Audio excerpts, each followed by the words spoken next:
Here we are, the hosts of the Crushing Iron podcast, back again. Bill, all these years with no substitutes, no special guests to come in and take our place. It's May 23rd, the year, it's 2024. Welcome aboard, everybody. You're listening to the Crushing Iron podcast, and this is episode 771. Yeah. And we've had a few special guests. Who's your favorite? Ooh. I think I've liked most of them, really. Favorite guest we've ever had? Starkey? It wasn't Mike Riley. I can tell you that. We learned our lesson there. When someone asks to be on your podcast, then it usually doesn't go the way that you think it's going to be. We get probably like 2 emails a week where, it's like funny when you get emails and the first 3 lines are one color and then the whole body is a different color. You're like, come on, listen. We know this is a copy and paste job. We know you don't listen to our podcast. We know you don't really want to be on. And that, we'd love to have you on. I'm the agent for so-and-so. And, he's a big fan of the podcast. And I usually respond with all right, what's your favorite episode?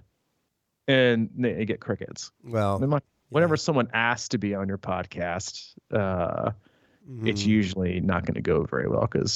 Some are savvy though. I'd probably say Steve Magnus.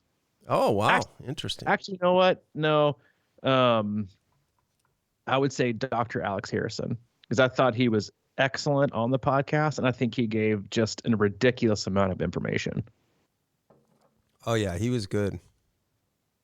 Delmonte was fun, and I forgot about Delmonte. Yeah, he's always a good listen. Yeah. I think my favorite was Zach Showalter, because I'm such a Badger fan. That was kind of cool for me. Was on too.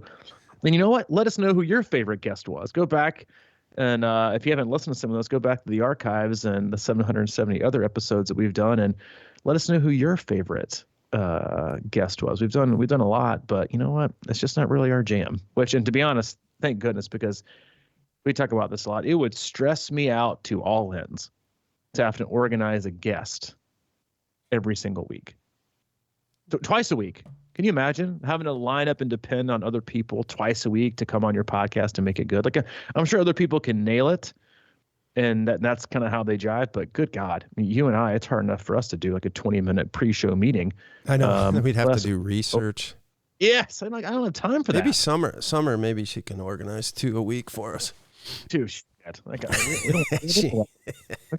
still takes extra work for us to do, and it's just dude. Flow. And what if you disagree with what we have to say? You kind of have to be, I'm just not politically correct. It's like, hey, Mike Riley's gonna be your guest tomorrow. Read his book tonight. Yeah, sure. And then when you don't read it, people get on your shit. I'm like, I'm not fucking reading that thing. Sorry. That's so funny. Oh, right. He was my least favorite. But we digress. We're back today with 771. You know what? And I'm skipping our intro today too. I wanted to get right skipping it. Yeah. Right. I mean, you've heard it enough. Oh, I know. I've heard it. And if you haven't heard it, 764 times. I count. Yeah. I mean, I could say it in my sleep. Sometimes the thing is I feel like if I was not in my office in front of the mic, I wouldn't have any idea what to say. It's just, yeah. I feel seriously, I think about that a lot. I'm like, if I'm just driving the road, could I do the podcast intro right now, or would I just totally stumble over my words? I think I would stumble. Yeah, I know I would. I mean, I know it, but I would never be. I don't even know how to say it. Maybe one day I'll say it. I'll have to read that T-shirt though.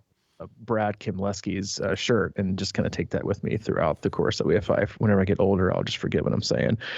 On to the topic for today. You and I talk about this a lot, and I think a lot of coaches talk about it, and we actually talk about it in our intro, how that, we work with an incredibly wide range of athletes.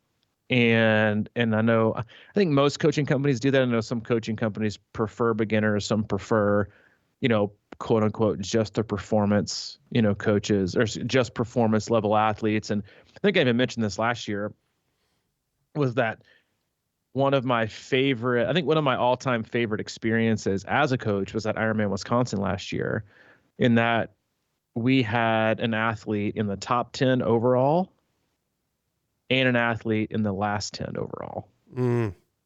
And I mean, just to think of the range, and the not on the topic, but I think in the general ballpark, we talked about this on Tuesday about how, everyone's life is so different. Their athletic ability is different. Their ability to get certain numbers of hours are different. Their background is different. They came in the sport with, no swim, bike, and run experience. They came in the sport with just swim or just run or just cycling, or they came from a different sport, right? Everyone comes from just an incredibly different background and an incredibly different upbringing, right? Some people come to the sport with massive amounts of confidence. They were really successful in middle school, high school, maybe even college sports. Mm-hmm. And people, that come to the sport, with zero kind of like sport experience. And they're picking it up later in life, and they're relatively unhealthy, and they're using this as kind of a jumping point to get, to kind of turn their life around. You got athletes in the sport who want to qualify for Kona. You got athletes who just want to get better. It's so different, right? To coach so many different athletes that have so many differences in their life. And we say this a lot because that's why I get so, I try to implore with athletes to stop comparing really anything. Nothing is comparable, right? Even their own year to year is totally, something they really can't compare unless their training is exactly the same, and they've had the exact same number of illnesses or niggles or life stresses or life interruptions, same level of focus. I mean, it's just really hard. And so, you and I talk a lot about being just amazed really at every level of athlete. And, whether it's a front pack athlete who has, who pays attention to everything, every attention to detail, and their margin for error is so slim, right? In order to be successful, their margin for error is so small, right? You're talking about seconds here, right? 2 minutes here, 2 minutes here could make the difference between 10th or 3rd, right? And then and so there's a tremendous amount of pressure. And then you talk about the middle pack athletes, and those athletes, they have a different kind of pressure or level performance they're trying to achieve. Most of them are trying to just, kind of compete to get it done or just kind of stay in the sport or beat their time from last time. Or some of them are trying to make it to the front pack, and they have a different mindset. Then you got athletes in the back of the pack who, to me, have almost the exact same mentality as a lot of the front pack athletes. They might not currently have like the speed or the level of fitness, but for a lot of them too, like to get out there and not know if they're going to finish, and to know that they also have small margin for error, right? They need everything to go their way just to cross the finish line. I said this before we went on air today, that I don't know that I would have the mental fortitude and resilience to have the kind of like belief system that some back of the pack athletes have, where they aren't sure they're going to finish. Yeah. And yet they get out there and they dig deep and they do what it takes to get it done. And it takes every ounce of their being to get it. I mean, I'll never forget this, reading a comment, kind of a back and forth comment in our closed crushing iron group. This is probably 6 or 7 years ago, back when it was real small. An athlete came in there and just did like a total humble brag.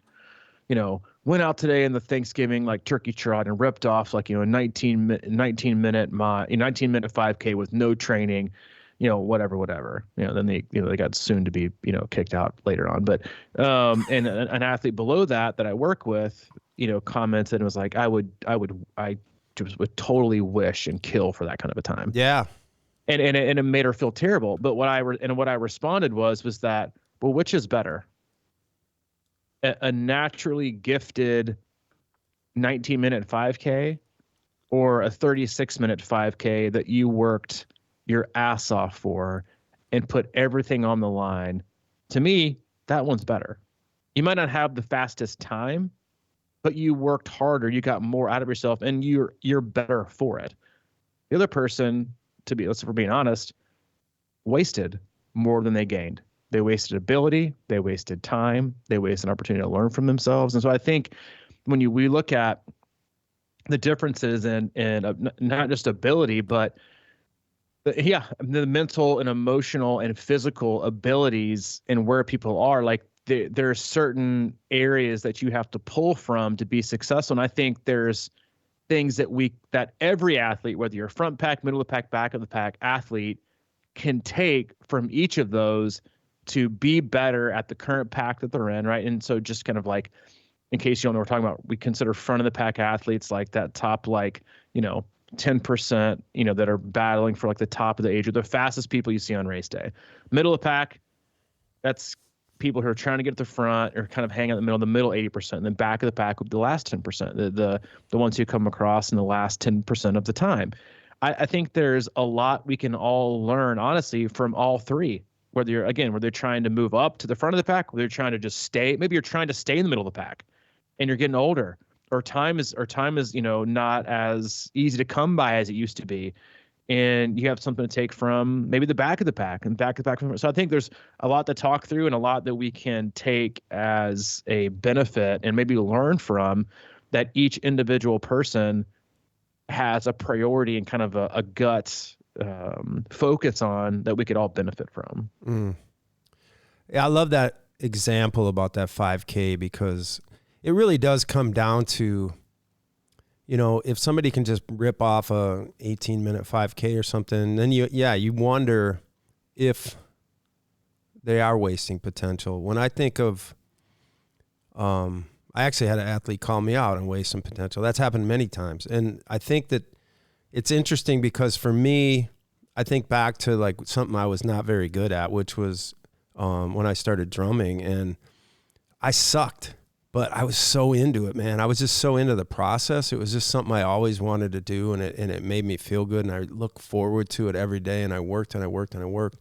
And then, I don't want to say I got good, but I got pretty decent. And then it was almost like there was a battle to keep the fun in it, because it became more mechanical or something like that. I started playing out and did some shows with some people, and it's sort of like, you find a passion and you're just so enthralled by it. I was kind of like that with triathlon too, right? When we started together, but certain things translated naturally for me, I think. And, but then, it is difficult. It's almost like you don't want to find out at certain points.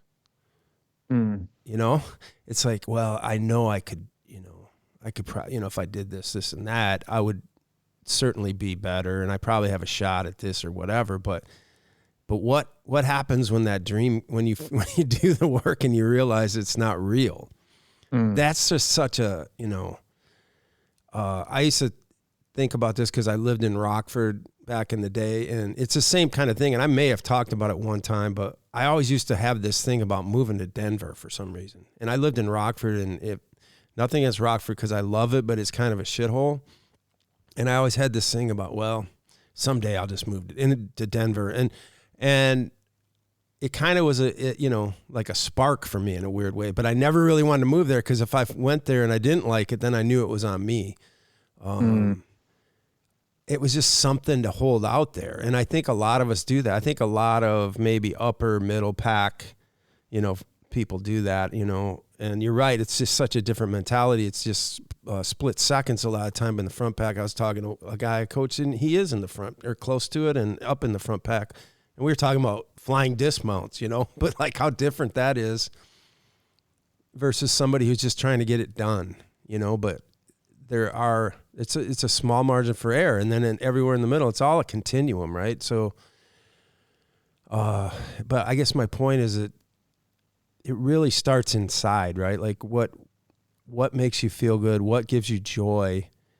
And, I think sometimes, while I like to think about podium or, that type of shit, I don't know. I mean, I think sometimes I realize that that's not where it's at. It's almost like I really am always looking for the joy in training. And then I feel like the rest of that shit will take care of itself. I think there's so much that we like when we think about racing and we think about training. It's also interesting because every athlete has their own, I think, kind of definition that's relative to them of what they're trying to achieve. And some athletes are driven. I mean, I know specifically the athletes that I coach, some, they don't even care if they race. Yeah. They just like the structure. They like the training. They like that it brings sanity to their life. They like to stay in shape, like to have time for themselves. And if they can make a race work, they want to race. I've got other athletes who you have to just say like, hey, like stop signing up for races, right? If you really want to do great at these races, stop signing up for so many. And then they say to you, right, to the total opposite end of the other one is, I just want to race because I love the experience. Right. So like they understand that they're giving something up, right? I'm giving up a certain level of performance. I'm giving up a certain level of ability because I know that in each one of these races, I always can't race to my fullest potential, right? Performance wise, which is fine. Right. But they know that and they own that. And what they're also saying is like, listen, I'm doing this to stay in shape and have fun and race and just have a good time. Then you have athletes who only want to race once or twice a year and they want it to be great, or they take once or twice a year because that's all they can handle. That's all they can afford. That's all that they have the time for.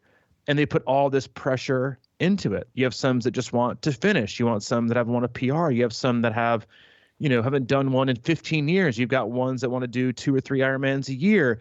You've got athletes who want to be at the top, right?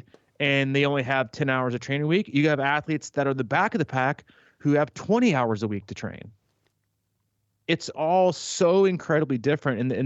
To me, the biggest differentiator is the mindset, right? In the mindset of the athletes that take it's their own level of serious. And what I mean by that is like, you have to understand, own, and be very honest with yourself.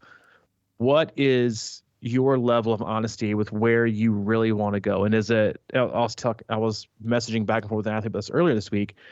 He was questioning why he owns a huge landscaping business. And I was kind of joking with him. I said, I know, like, this week it's probably insane for you. Everyone wants their yard done on the last minute before Memorial Day. Right? Everyone wants their yard looking good before the barbecues and the pool parties and the cookouts. And he said, yeah, dude, just the other day I was thinking like, my kids are a certain age. And I was like, he's got an Ironman in like August. He's like, this is the 8th year in a row. He's like, why am I doing this to myself right now? And I said to him, I said, well, usually our reality is our objectivity is about 8 to 12 months behind reality for most athletes, right? You sign up for a race a year in advance. Your life is different, or you sign up for a race when things are calm, right? And things are smooth, and you don't take into account when things are busy, right? And how you're going to feel then. Things always seem easy, like a good idea when you aren't putting in 20-hour weeks, and when you aren't doing this, it all seemed like a good idea. Right. And so being objective with that and understanding who you are with that, and again, I think there's at the highest level, there is a high level of respect that each athlete should have, regardless of which pack you are in and how you feel about everyone in the other packs. And I think a lot of times, again, front pack, middle pack, back of pack. And I think one of the things that we tend to do sometimes is athletes tend to look down on people at the back of the pack. People tend, back of the pack athletes tend to look down on the front of the pack. Like they don't, prioritize, life so much, right? It's like having more free time. That's not always the case, right? And I think that, when it comes to differentiating yourself is one, just kind of disregard what pack that you're in general. Own your own race, own your own journey, own your own training, and figure it out. What is exactly I want to gather? Because a lot of times I think people forget, right? Because ultimately that's the most important thing. So if you take a back of the pack athlete and they see, a front of the pack athlete and they do like a 9:30 Ironman. Well, a back of the pack athlete might think, God, I would kill for that time. But instead of thinking about the time, think about what it took or didn't take from that person to get that time. And if that was something that, because listen, like this, race results don't grow on trees, right? Like I'd say, so, I'm like everything you ask for costs money, doesn't just grow on you. It takes time. It takes effort. I guess at school they're talking about opportunity cost. And he, like last night, we were leaving hockey. It was 7:50, and I could not wait to get home. It was a 40-minute drive for him and his buddy William. They were like, "Can we go to Whataburger, please?" And I'm like, "You guys sound like you're like 17 years old, heading back from the bar late at night or whatever, trying to get some crystals." And I said, "No, I'm taking you guys home." And they were both just super irritated. And I got this morning, I told him, I was like, "Yeah, opportunity cost." I was like, what I was talking about was like, the opportunity to take you guys to Whataburger would have cost me more money because we got food at home, and it would have taken him another 40 minutes for me to get home because they take forever to make their food. And that's not what I wanted right now. And you would have gotten home later, gotten the shower later, gotten to sleep later, still woke up the same exact time. You would have gone to bed later, gotten up the same time, less sleep, probably in a worse mood. All those things you think about as a parent. And I was doing opportunity cost. You just didn't know it. And so when you look at like being jealous or wanting these things, always think about what someone else might be giving up that you're not. And if you'd be willing to give that up, but at the same point, also ask yourself, is that athlete right in the front of the pack, is that their fullest potential, right? So when you look at, like we talked about on Tuesday, like, cruising down the road and you see somebody, walking up a hill, round of applause, honk that horn, right? Give them a little shout out, a little toot. Like, this is like good work. You're getting the most out of yourself today. Because you could easily have an athlete who barely trains and can just, because we all know these people, they just can walk out the door and drop a great time. That's just how they're wired. But are they getting the most out of themselves? Are they learning anything about themselves? Are they getting better? Whereas the athlete who's fighting tooth and nail, right? Swimming 4 times a week, putting in the time, never missing a swim, they're still barely making the swim cutoff. Props to them. So which one is better? Right? We get so wrapped up in time and placement, right? Like it's judge, jury, and executioner about what's going to make our life and our training worthwhile and worth it, right? When the reality is that you get out what you put in, and that's not always time related. And I think that a lot of middle of the pack athletes, because I think a lot of middle of the pack athletes find themselves stuck. Yeah. I don't really want to do what it takes to get to the highest level. And I also don't really want to just kind of slack off so we end up being the back of the pack. So they kind of just sit in like no man's land. But they still have plenty of things they want to work on, right? And so again, like every athlete journey is so incredibly different. And I think that's one of the hardest things of being a coach these days, is that everything is so publicized and on social media and pro triathlete interviews on podcasts and forums, and everything is, and you can follow these people on Strava, like it's so readily available to just pollute your mind into thinking that you have to be faster, you have to be better, you're not doing enough, you need to be doing something different. When the reality is, it's like, what gets you up in the morning? What motivates you? What makes you happy? What's going to allow you to do this for a long period of time? I mean, first of all, like that's going to get you the best results, because longevity in the sport and time is what you need to get the best out of yourself, and not comparing between the packs. And I also think wishing to be different is counterproductive, because what it does is it takes away respect from what you've accomplished and where you've come from. And honestly, you see this the most with middle of the pack athletes, because they've been at the pack, right? The athlete that used to run, who could barely run, doing 60-minute miles, now runs 11s, and now just totally has a dramatic, epic fail of a workout and just is so pissed at their 11:30. And you're like, did you not forget? Like, do you forget where you came from? Yeah. Like, do you remember where you were and what it took to get here? We just lose this total lack of appreciation for our starting point. And that's the coolest thing about the sport, is that you can work your way to whatever you want to work, if you want to do it. That's a big F, right? That's capital IF. If you want to work to get there. So at one point, don't find yourself diminishing or, poo-pooing these front of the pack athletes who you assume don't have a life, right? Or you assume work that much harder than you, or that you assume prioritize triathlon over everything else, and that, well, I'm just not willing to sacrifice those things. Well, who says that they do? Maybe they have a great balance. Maybe they're doing this for a long period of time. That's how they got there. Same thing goes for front of the pack athletes. Don't diminish and poo-poo what back of the athletes have achieved because of their time. I mean, maybe they came from being sedentary on the couch for 10 years. Maybe they went to the doctor and they got a checkup that's like, hey, dude, if you don't get your shit together, you got about 10 more years left on this earth, or you're going to be underground. And then they barely make the cutoff. That's why you see, right? That's why the most fascinating, invigorating, exhilarating, pumped up hour of Ironman is the last hour. You got more athletes, you got more spectators cheering on the last hour than you do the pros, because it's a microcosm of life.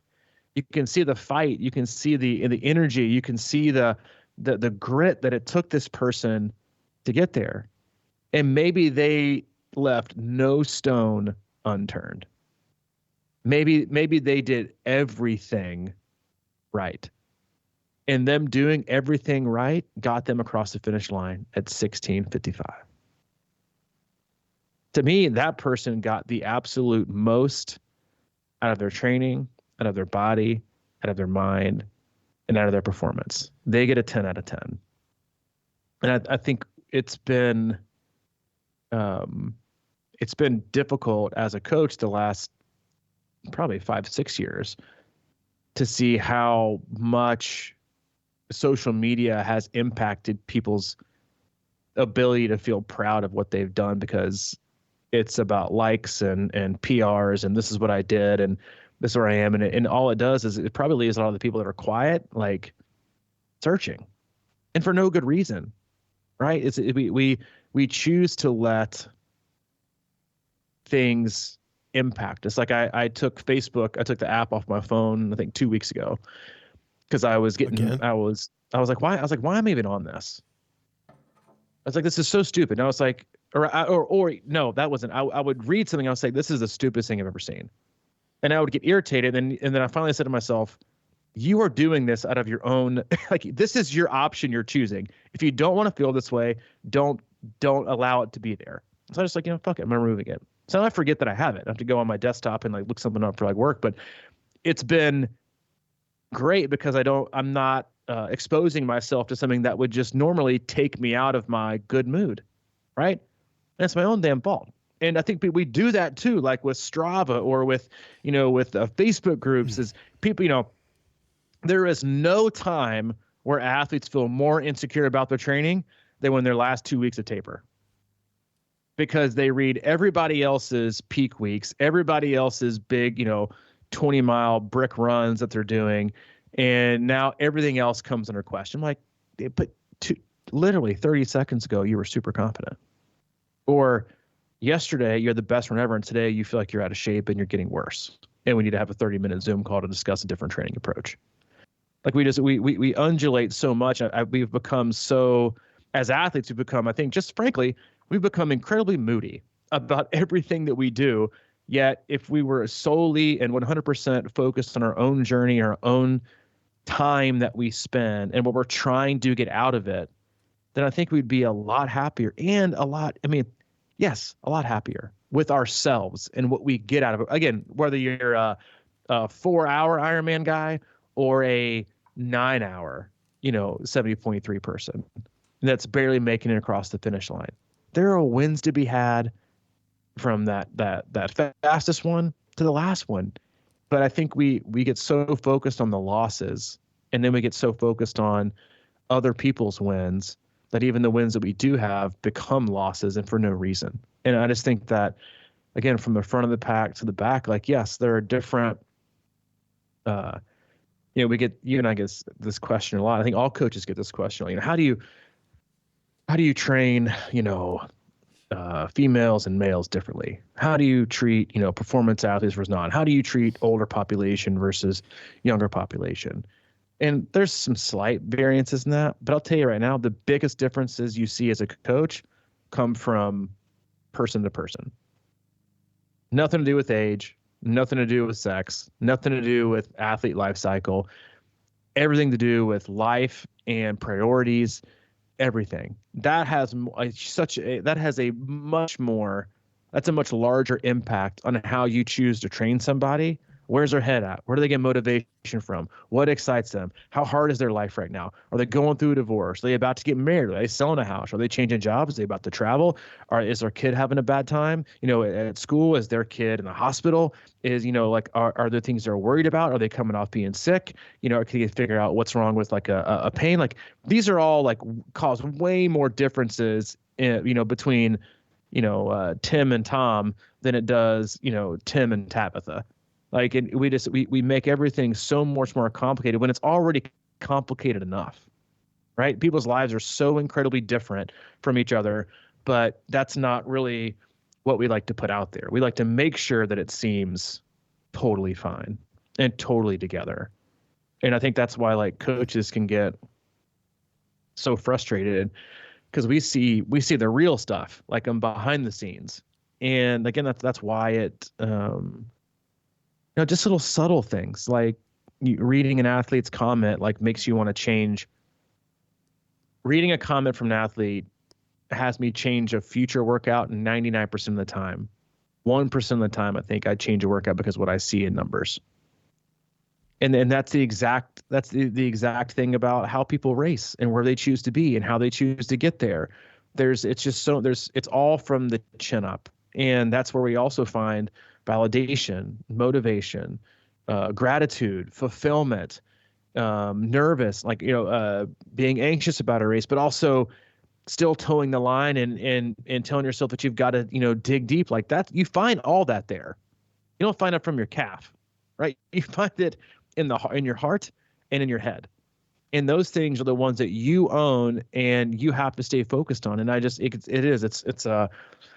there's the comparison is a thief of joy, and however many times you want to like write all that off as we get here into racing season and see these certain things pan out I just think there's so much good to be had that we continuously miss out on. And honestly, we probably fail to support on every end of the spectrum, right? Like the anxiety that an athlete has for trying to qualify for Kona and that's about the slimmest of margins and what that might take to have their best day and everything has to go right. That anxiety is the exact same, right? On a, not apples to apples, but it's the same thing, right? A green apple to a red apple, as the person who knows when the gun goes off, they get in the water, everything has to go right for them to make it across the line in 16 hours and 59 minutes and 59 seconds. And you don't handle that with your body, right? That same pain is the pain of the person going fast. It's all relative. In fact, like the person going longer is probably in more pain for a longer period of time. Different kind of pain. But the level of anxiety and the worry and the pressure, like it's the same. Because they're trying to make the smallest inch of a margin, right? And it's again, like when we look at how individual the sport is and how we can support each other better and what we can learn from each, I think there's, perfectionists and people like myself, like, towing the line regardless of how you feel, and going out there and seeing what happened, even because nothing is for certain, nothing is guaranteed, is something that you could take from the back of the pack athlete who can't wait to get in the water because today's gonna be the day. The ones that fail over and over and over again and finally succeed, like those are the biggest success stories. Not the ones that fall into the first race that goes perfectly, and then all the rest of them are difficult. So yeah, I mean, I think it's a hard thing to wrap your brain around and how much we are different, because all we see are the successes and the highlights, but we never see like the bio of what it took them to get there and what their life is really like. And I think it's all personal, but I think we should all remind ourselves of that more frequently. Yeah, well, way back there somewhere, you said something about don't forget where you came from. And that's kind of always been an interesting topic on my mind. And because I do remember, very, very clearly what I got into this sport for, and that was to get into shape and kind of really save my life or turn it around because it was going down a wrong path. But so I got into these things where, I was driven by fear a lot. And as a Scorpio, I don't know if you're into astrology, but supposedly Scorpios are very, laid back and chill. But if you get them backed into a corner, they come out stinging. And so I kind of took that approach a little bit. Like, it was a super hard challenge. It was so far out of my realm to even think about, the watching my first Ironman in Louisville. I couldn't even, I was like, what? This is just the dumbest shit ever. I couldn't even fathom. I could never even fathom marathons. So I was driven kind of by, proving myself. And, it was sort of like you'd have I got a 5-hour ride this weekend, and it was kind of like you didn't want to necessarily do it, but it was a challenge. And now, over the last, several years, it becomes, I got a 5-hour ride. Blah. Like you know that it's kind of like what it takes, and you kind of look for, at least me, you kind of look for ways to cut corners or things like that. And I remember finishing that first Ironman, and when I got done, it was tremendous. It was a tremendous feeling. It was the best thing ever. And then I literally did not do anything for a month. So it's kind of, remember we used to talk about one and done, and how we just really were buying into that. Like people wanted, bucket list it. And, I think bucket list things are cool, but like that's kind of a huge investment just to prove, that you can do something. And what I don't like about that is I feel like I was doing that and I was trying to prove something, but I wasn't really keeping my baseline intact, like my why. What was my why? It was to, really start feeling better and get my life together. And then all of a sudden I got done and I just stopped. And it was sort of like, what? There's something really deep in there. And then, so in a large part, over the last 10 years, my biggest quest has always been to kind of find the joy in, like I said, the training and the process. And so I've kind of morphed things all around, and it's kind of like, can you accept being middle of the pack and just know that you're feeling good and getting stronger? I think that's a very hard thing to sort of juxtapose in your mind. Just like, I just feel good, because you kind of can take it for granted. It's just so weird when you're in the middle of it. And I've been training probably better than I have in a long time lately. And I've been riding a lot, and I can, every once in a while, I'll just stop and go, damn, that getting out of bed didn't feel that hard today, And it's really important, I think, to keep paying attention to that shit, because you're making gradual changes and you don't notice a lot of times. Mm-hmm. So for me, it's kind of like, if you don't forget where you came from and you find your why, it's almost like you got to revisit your why a lot and at least remind yourself of that. It's kind of like, if you have certain things, but you forget them all the time. And you just, I don't know what a good example is, but I think it's something that almost really takes, for me, the effort would be, for example, remembering my why, understanding it, and then literally starting my day with it in reflection or something like that. So you grind it into your thought patterns, and you always remember it, because it's so easy to kind of just start training and go down this road, and then, get to a race, and then it's over, and then you don't even, you don't respect what happened before the race. And to me, that's a big struggle sometimes, and I'm starting to find it again. And it's really kind of cool when you can do that. And, like I had an athlete do chat this weekend, and her goal was just to finish, and it was all along. And I'm looking at her like, you're going to do better than just finish, I think. And, she did. She just trained hard and did whatever. And then like everything took care of itself, but she enjoyed the process.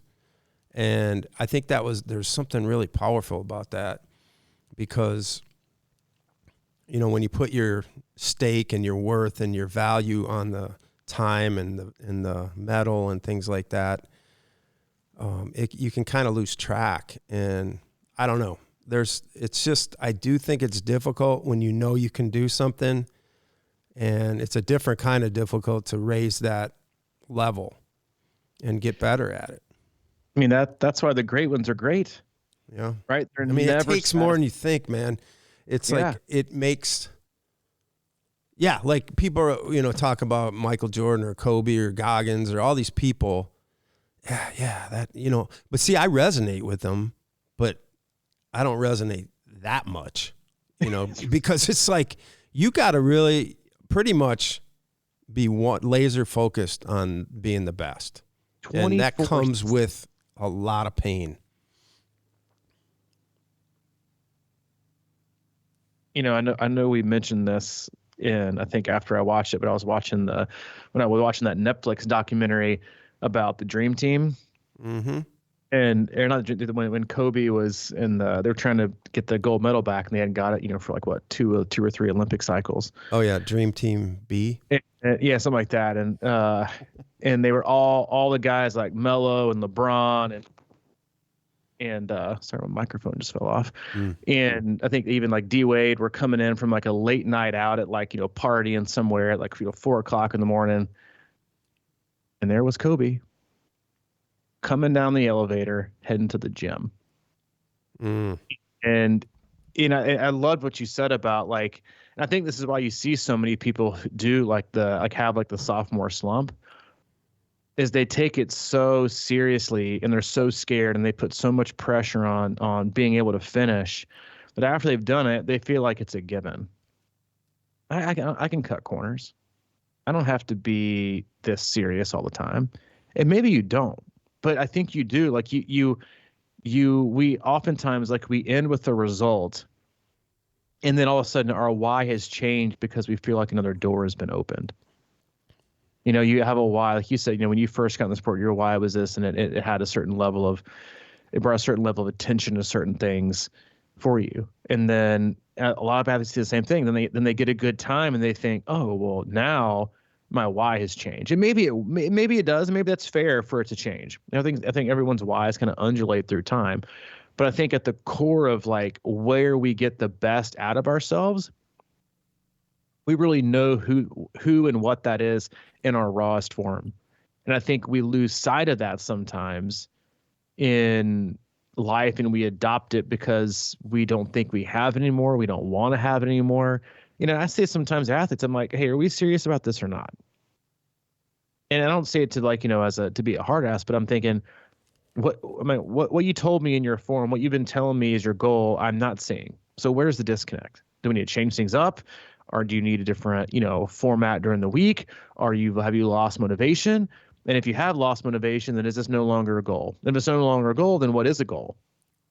You got to have something. You can't straddle the fence. As my grandfather used to say, you can't spend your life stuck in a doorway. You're coming from nowhere and you're going nowhere. So make a decision. And I think a lot of times people just waffle in that area, and then on race day expect results that came from the work that they didn't do, the why that they used to have. Because we think we got it. Or all of a sudden you go out there, you have a why, I'm just going to work hard and be consistent, I'm going to do my best, and I'm not going to take it too seriously. And then boom, you have a great result. And then what do you do now? Yeah, I think I'm going to start taking things seriously. And you put all this pressure on yourselves, right? You have a great result. And then you put all this pressure on yourselves. I got to buy brand new equipment. I got to look at the newest, greatest things. I got to start doing different training. I got to level up, baby. But maybe that's not who you are.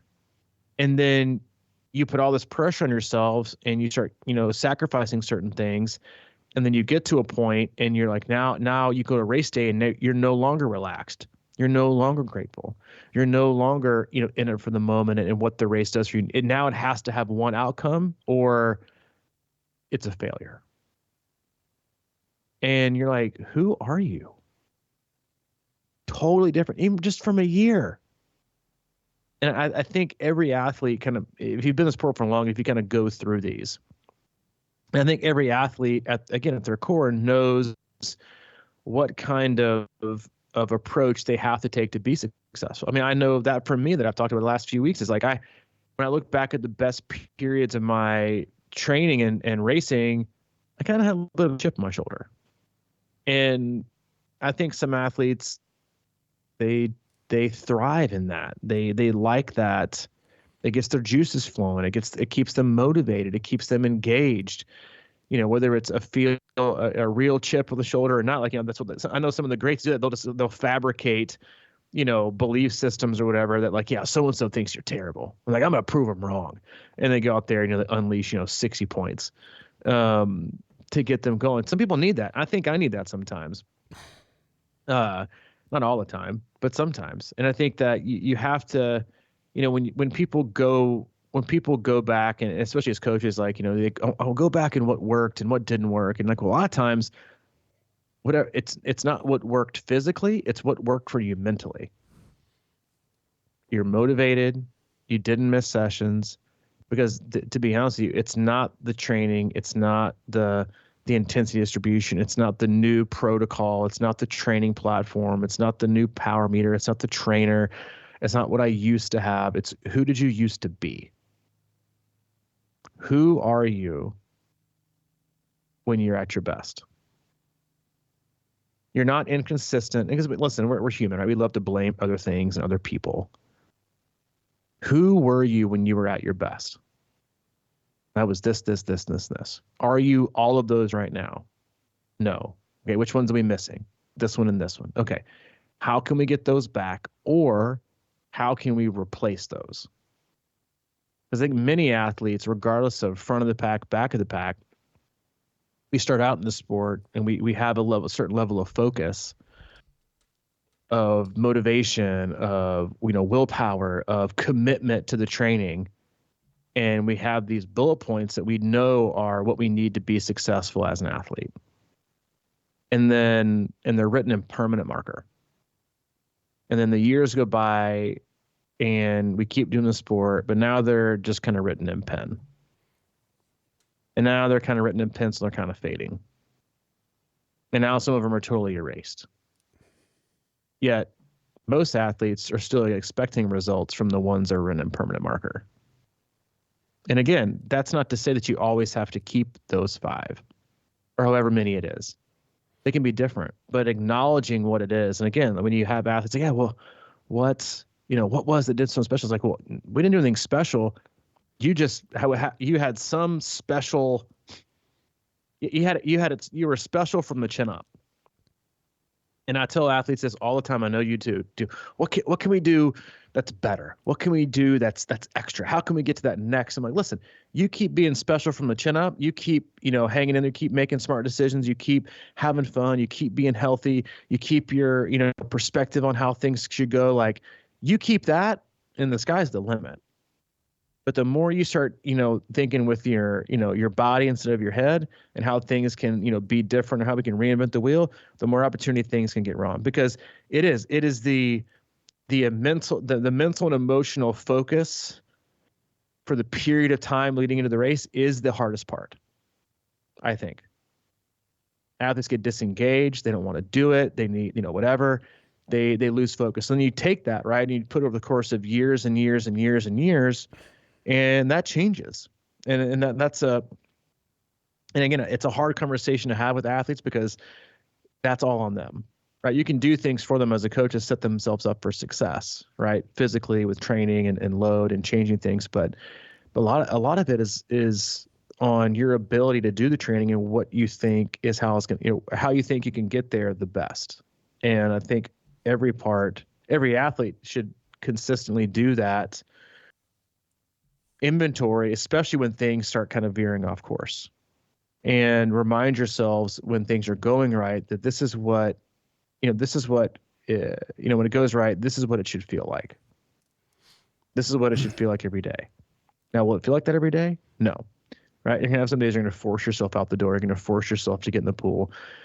But the mindset is what has to be the most consistent, because honestly, the best athletes out there, it's not because, they have a physical gift that you don't. It's because they've been able to stay focused for a long period of time, where you've, had periods of silence, of nothing, and they've kept going. And so you can't, people a lot of times wish and hope for results they don't earn, and they didn't work for, and then are disgusted or frustrated or discouraged and they don't have them. But You have to work for the results you get. And then also when you get them, be proud of them and be happy with them because you know what went into it. And I think, as the season moves forward and as we all kind of like stick to training and racing and we're looking for results, we're looking for validation, we're looking for, time and return on our investment of time and money and training, be honest with yourselves, but also remember, like, go back and look. Every athlete likes to go back and look in Training Peaks. Oh, but 3 or 4 years ago, I used to do this. I'm like, yeah, well, 3 or 4 years ago, you averaged 12 to 14 hours a week and you were super committed and legit never missed. In the last 2 or 3 months, you've swam once and you've skipped more workouts than you've done. So it's not Training Peaks, it's where we are and what we're doing. And I think every athlete, again, it's a hard conversation to have because it requires looking in the mirror, but it's the best place to look. Yeah. Because, if you want it, right? I used to, that first year when I had that pressure, when I felt that pressure, I know I used to power through situations now where I kind of back off them. And it's almost like I feel like I need to find a little more satisfaction in a little pain. I mean, I know that sounds weird, but it's true, I think. I mean, if you know what you're doing is really taking you somewhere versus this sucks, it hurts, I don't need to do that. I mean, it's okay. Like you're saying, if you're consistent, I think year round, and I mean, I would even go as far as to say that it doesn't really matter if you work overly hard, but if you're pretty consistent and, you maybe push a little bit when you got it and things like that, you're going to probably be fine, but that's just it, is you're going to be fine. But the separator becomes, where's your threshold for accepting a little bit of pain? Mm-hmm. And, I think it's harder to do that because it's a resiliency factor too. You're like, shit, I don't want to do this because I'll feel like shit tomorrow. But if you're mentally right on the game, getting up that next day and walking it off, it's kind of like walking it off too, Rub a little dirt on it. Rub a little dirt on it. Rub a little dirt on it. Throw a raw steak on that black eye. Yeah, but you get sick of that sometimes. But, if you're focused and you have a genuine desire and your why in place, then I think it's easier just to kind of get through it. And it's got to be, and we'll close off, here is like, in your why has to be your own. And I think that's just something that I think that we, and what I mean by that, I don't mean by it's someone else's. You adopt it because you want it because you want to do this for somebody else or whatever it is. I mean it because maybe your why in 2024 is a lot different than your why was in 2020. You just don't realize it.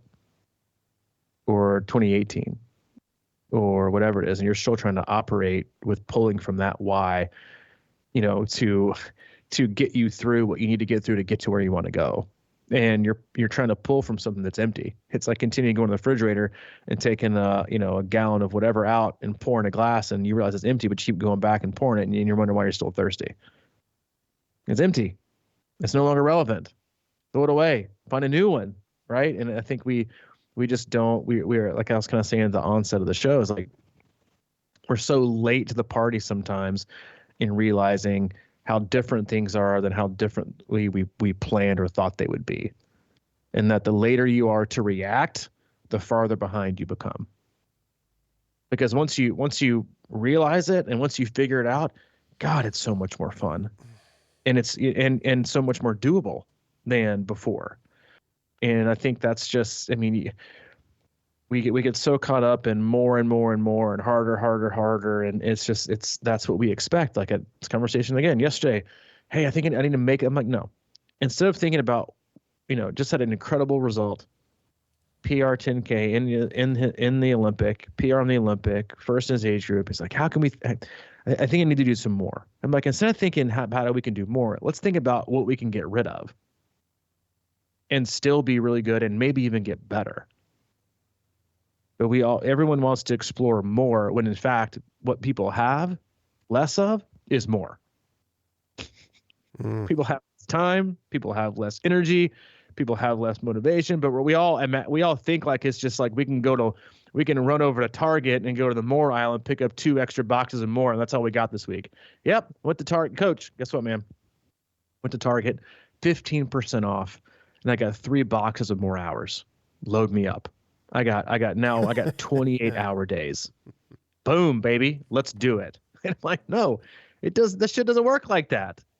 Like, you should be thinking about what can we do to trim some of the fat. Like, it's same thing with athletes. Like, give them a range of 150 to 180, and they're right at 179, 180 every time. And you're like, you know what, dude? Like 168, same thing. Pretty much the same thing. And guess what? Tomorrow you're gonna feel better because you went less, so you can do things easier. We're so into how to make things harder and do more instead of how to make things easier. Not as in getting slower, but easier. And I just think it's something that we don't explore enough because, when in fact it's what we have the least amount of, right? We have a finite amount of time and effort and energy each day as human beings on this planet. But yet somehow we're trying to squeeze in more than ever to the same amount of time and expecting the same results. And then wonder why we get burnout or we get tired or we get niggles or nothing ever happens. And it's just like, come on, like at some point you have to understand, like, the greatest success is getting the most out of yourself with the least amount of work, right? Work smarter, not harder. But most people, let's work harder, let's work more often and see what I can do. Like, well, you're going to get really tired and you may get hurt and you may get burnt out. But you know what? We got more in, but the result might not be the more you ask for. Quick. You just said make it easier. I like that so much. I mean, how many times have you watched the best runners, triathletes, whatever, and then you said, they make it look so easy. That's the point. Mm-hmm. You got to figure that out. That's what I spend most of my time trying to do. It's like, this running feels hard right now. How can I make it feel easier? Then you can go faster. Mm-hmm. There you go. Smooth is fast, fast is smooth. That's all we got. We hope you guys have a amazing Memorial Day weekend. Go get your cookout on. And most importantly, remember this. Any steak cooked over medium rare is not a steak. It's a long, flat hamburger. Do yourself some good and don't overcook your steaks. Be a good neighbor. Be a good family member. Medium rare at most. We love you guys. We appreciate you. As always, go to our website, c26triathlon.com. There's a one-stop shop for all things coaching, camps, and community. It is the last three or four days to sign up for our online swim school. You can find there the coaching tab.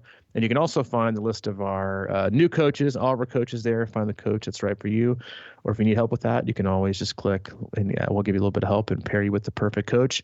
Because the season is not just a season of getting started. It's a journey, and it does not end until you retire from the sport. So if you need anything, go there. And as always, if you need anything from Mike, he's available, Mike at c26triathlon.com. Or if you need anything from me, I'm at Robbie at c26triathlon.com. All right, buddy. All right, dude. I'll see you next week. See ya.